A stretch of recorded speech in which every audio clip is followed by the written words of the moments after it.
Kenapa ni Luqman? Sakitlah. Benda ni?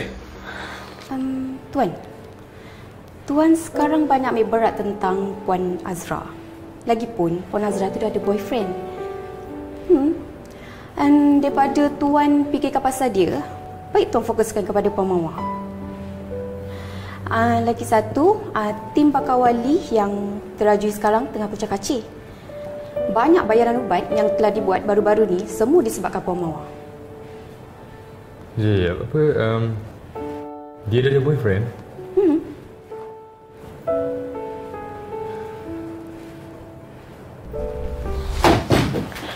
Kenapa ni Luqman? Sakitlah.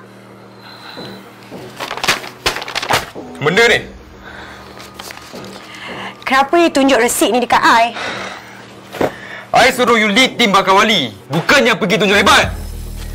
Kalau bukan disebabkan tim financial yang report dekat I pun takkan tahu yang banyak sangat duit masuk untuk ubat ni. Tak sangka Puan Mawar, you ni hebat sangat. Jangan lupa like, share dan follow Du Drama.